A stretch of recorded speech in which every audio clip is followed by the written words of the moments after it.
Olá! O que você sabe sobre a doença de Chagas?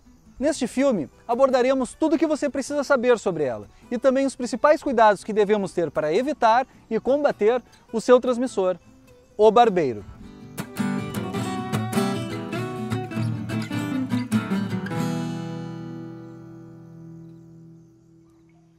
Mas por que ela é conhecida como doença de Chagas? Para nos ajudar a saber um pouco mais dessa história, contamos com a presença do professor Marcos Vilela. Então, Rafael, a doença é conhecida pelo nome de doença de Chagas em virtude do médico brasileiro que descreveu casos desta parasitose, dessa doença. Um médico se chamava Carlos Ribeiro Justiniano das Chagas, ele era mineiro, mas fez sua faculdade de medicina no Rio de Janeiro e se doutorou, ele era especialista em malária.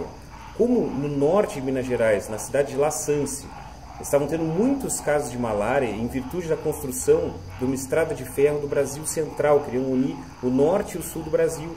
Estava tendo então um desmatamento severo nessa área, com muitos e muitos casos de malária humana. E o Oswaldo Cruz, o Dr. Oswaldo Cruz, que foi professor e orientador do Dr. Carlos Chagas, o enviou para lá, por ser especialista nessa área, para estudar clinicamente os casos de malária. E aí perceba que pelo brilhantismo desse médico, ele pesquisou também insetos, foi para as casas e verificou que tinham insetos grandes, as pessoas relatavam que esses insetos ingeriam sangue à noite, sangue das crianças, e eram insetos hematófagos, portanto sugavam, de fato, faziam hematofagia, sugavam sangue, defecavam, e ele percebeu que o protozoário que vivia nessa menina e em outros pacientes existia também nesses insetos vetores. Veja só. Que ele denominou de barbeiros. Então, Rafael, perceba a importância dessa descoberta do Dr. Carlos Chagas, porque foi uma tríplice descoberta. Ele descreveu 3 aspectos da doença. Descreveu o protozoário, o agente etiológico causador da doença, o Trypanosoma cruzi. Descreveu os vetores, os transmissores da doença, que são conhecidos como barbeiros, chupões ou fincões, e por ser médico ele também descreveu clinicamente a moléstia, a doença. Sim. Portanto, nada mais justo que a doença recebeu o seu nome.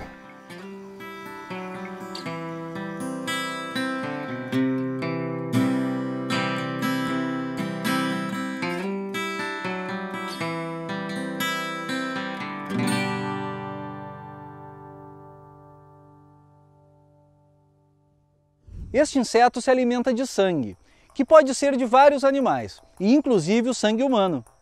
Os barbeiros apresentam várias formas evolutivas. A primeira fase evolutiva são os ovos, que as fêmeas colocam após copular com os machos. Dos ovos eclodem insetos bem pequenos, sem asas e sem sistema reprodutor desenvolvido, que são chamados de ninfas. Os barbeiros passam por 5 estágios ninfais, sendo que em todos eles se alimentam de sangue, que pode ser sangue de pessoas ou de animais, como tatus, morcegos e gambás. É importante salientar que quando os ovos eclodem para ninfas, eles são negativos para a doença de Chagas. Eles só irão transmitir a doença de Chagas se os barbeiros se alimentarem de sangue de algum hospedeiro positivo para Trypanosoma cruzi, como uma pessoa ou um animal infectado. Então, o protozoário pode ser transmitido para os próximos que o barbeiro picar através das fezes. Esse é o triatoma ruborovário. Ele mede mais ou menos 2,5 cm, possui coloração vermelha e preta e geralmente é encontrado no ambiente domiciliar. O triatoma infestans possui coloração negra, com abdômen mais claro, com tons amarelados. Possui 3 cm de comprimento. É importante ressaltar que essa espécie possui maior capacidade de transmitir o protozoário Trypanosoma cruzi. O Panstrongylo megistus pertence a outro gênero. Ele é maior que os triatomas. O que diferencia ele é a inserção da antena na cabeça, que é mais próxima dos olhos.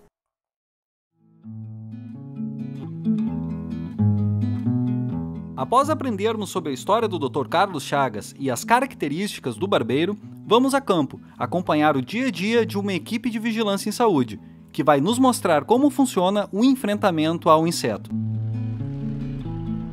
Normalmente, quando a gente faz uma pesquisa numa unidade domiciliar, Para encontrar o barbeiro, nós temos dois tipos: intradomiciliar, que é dentro da residência, e peridomiciliar, que é nos anexos, ou seja, galinheiro, chiqueiro, paiol, estrebarias, que são lugares perfeitos para ele encontrar o seu alimento. Aqui a gente está iniciando uma visita intradomiciliar. A visita dentro da técnica de Chagas, a gente inicia sempre pelo primeiro canto à esquerda, para que não fique nenhum local na casa que não seja revistado. Então a gente já observou nos cantos aqui, não tem nenhum vestígio, não tem sinal de fezes. Nós vamos para trás dos quadrinhos, que são um dos lugares prediletos do barbeiro se camuflar, se esconder, né? Mesmo que não tenha barbeiro, pode ter aranha, pode ter outros insetos que aproveitam esses espaços para se camuflar, né, seu Laguinho? Claro. Sempre que for fazer uma limpeza internamente na casa, é bom verificar atrás dos quadros, das roupas penduradas, virar os colchões, para perceber se não há vestígios do barbeiro, porque ele gosta também de se esconder até embaixo de uma folhinha de calendário, qualquer coisa pendurada em parede. É importante salientar que no verão sempre há mais presença de insetos. São meses quentes e eles saem dos seus esconderijos, assim como o barbeiro. Isso aí, senhor, completar a visita.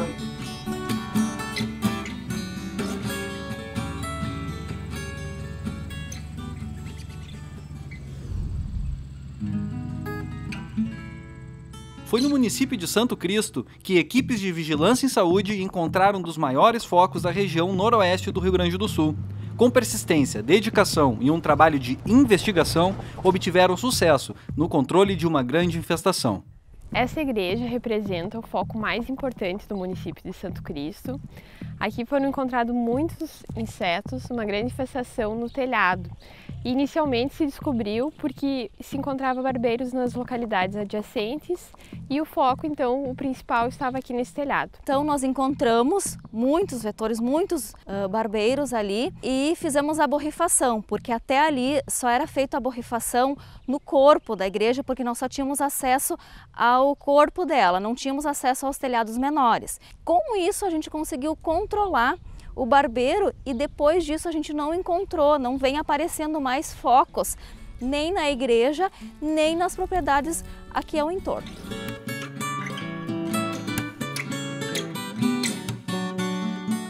Através de conscientização, educação e poucos recursos, a melhoria habitacional é fundamental para impedir a aproximação e proliferação dos insetos, e esta família representa um modelo ideal a ser seguido.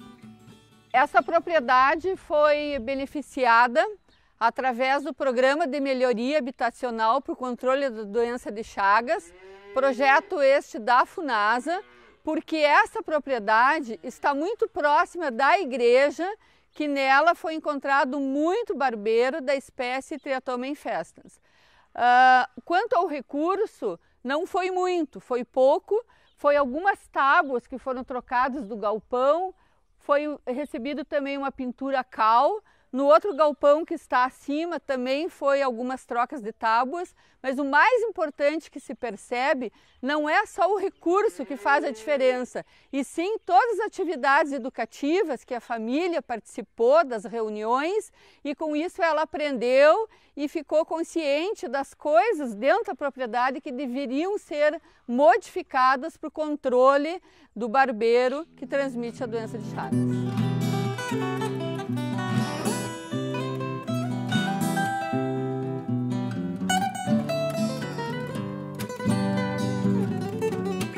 Agora, veremos de perto como é feita uma inspeção por um agente de vigilância em saúde, acompanhando sua vistoria num peridomicílio.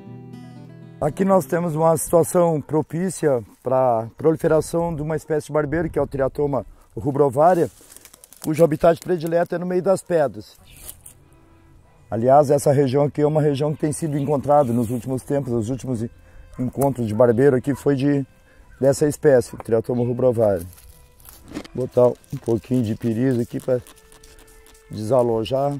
Assim como as taipas de pedra, também uma outra situação são as telhas que ficam nos pátios. Também serve como criadouro de barbeiro da espécie rubrovaria. Normalmente, eles ficam camuflados entre a primeira e segunda carreira de telha, bem contra o chão. Além dos barbeiros, também é um criador em potencial de escorpiões, principalmente se tiver barata nas imediações, né? Aqui a gente pode observar, deve ser o local onde as pombas dormem pela quantidade de fezes que tem aqui embaixo. A gente está observando aqui em cima, nesse varal, aqui vários sinais de sangue. Pode ser eventualmente barbeiro, pode ser de uma outra ave, mas eu vou subir aqui para dar uma verificada. Que é o local onde as pombas dormem. Esse aqui é um dos locais prediletos do barbeiro também. É escuro, é quente e tem alimento nas proximidades. Aqui a gente pode observar no meio dos sinais de fezes, que é o risco de sangue, onde ele para de correr, fica uma bolinha embaixo. Aqui era uma área de muito barbeiro rubrovário, justamente por isso, né? Pela farta oferta de alimentos. Aqui nós temos uma outra situação que favorece bastante também a proliferação de barbeiros. Dá para observar que aqui são vários ninhos, serve de dormitório para as pombas. Normalmente o barbeiro se aloja debaixo dos ninhos das galinhas, das pombas. Então a gente vai erguer um pouquinho aqui. Aqui no fundo normalmente é o lugar onde o barbeiro gosta de se esconder, porque está quentinho, está sequinho.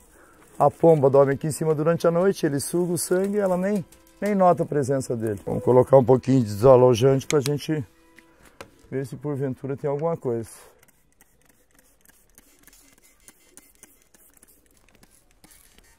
Aqui uma situação que a gente orienta os moradores que procurem evitar nas suas residências. Nós vemos aqui uma árvore com os galhos encostando no beirado da casa e próximo à janela. Aqui o barbeiro não precisa nem se dar o trabalho de voar. Ele vai caminhando pelos galhos, entra pela janela, vai para dentro do quarto e termina se alojando embaixo do colchão ou atrás dos quadros, se alimenta do sangue da gente e vai ficar camuflado ali, desenvolvendo várias famílias.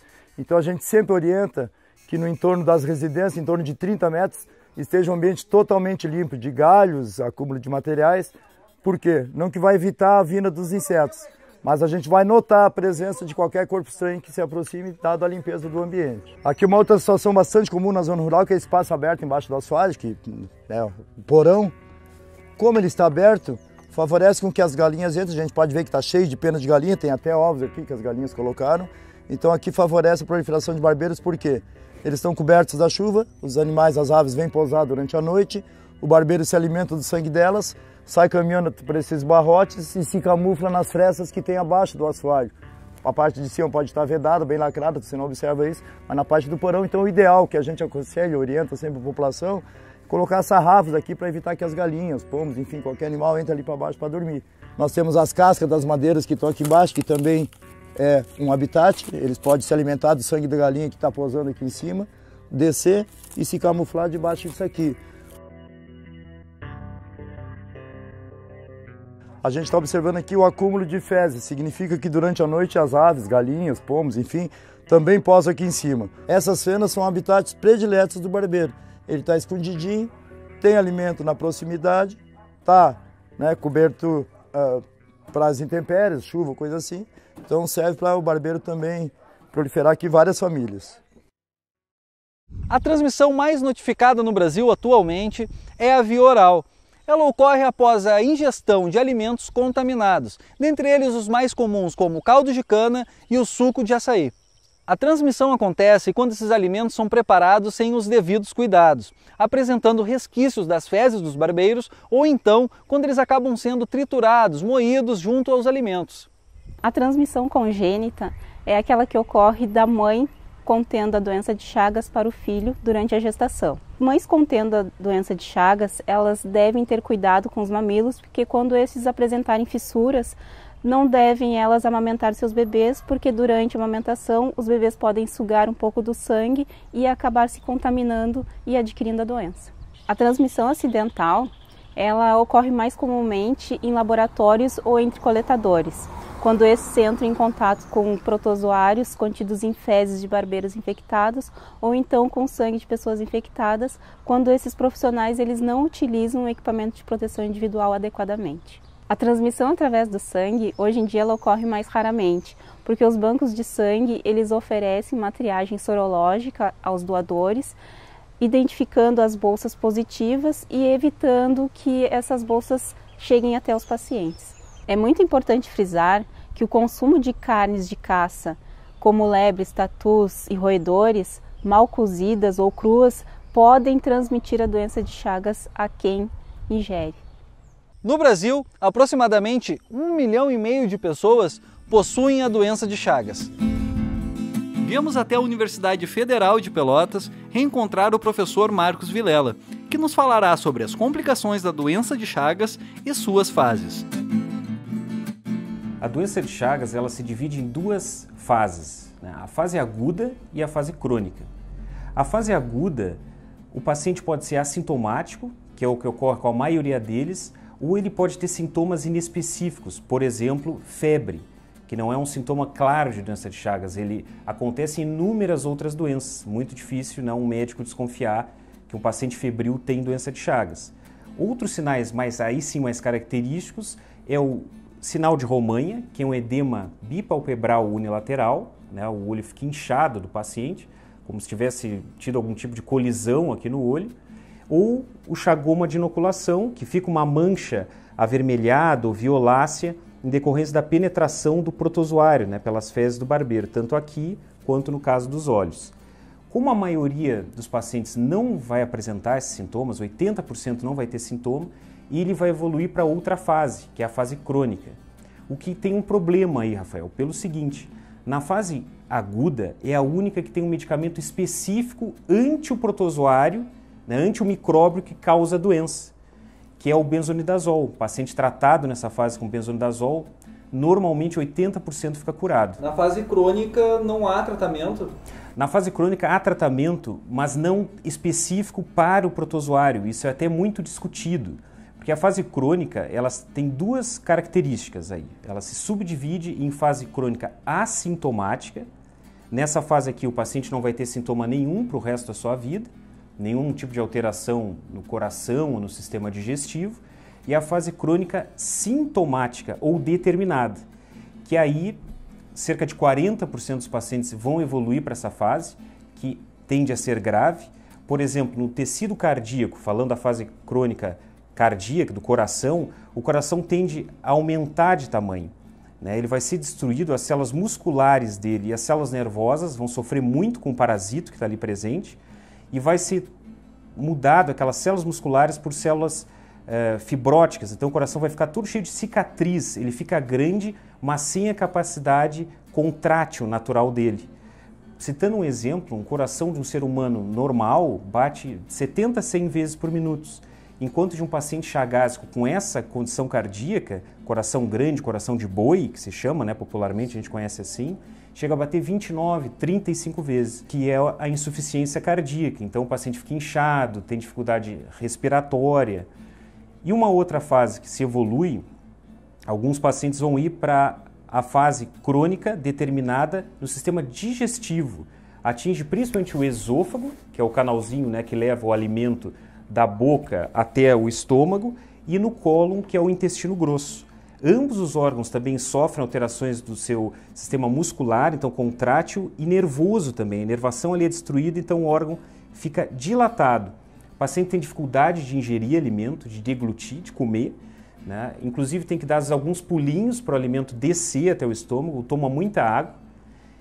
E quando vai para o final do sistema digestivo, ali o colo, o intestino grosso, que também fica dilatado, o paciente passa a ter dificuldade de peristaltismo, então o empurrar as fezes, o cocô, para a eliminação. O cocô fica muito duro, que forma os fecalomas, né? Os cocôs ficam duros tais como pedras e é necessário cirurgia para retirada. Então, dado a gravidade da doença de Chagas nessa fase crônica e a dificuldade também de diagnóstico na fase aguda, onde existe o tratamento, é muito importante a gente trabalhar com a prevenção da doença de Chagas. E a principal prevenção é sobre os vetores, os barbeiros e também com a melhoria habitacional.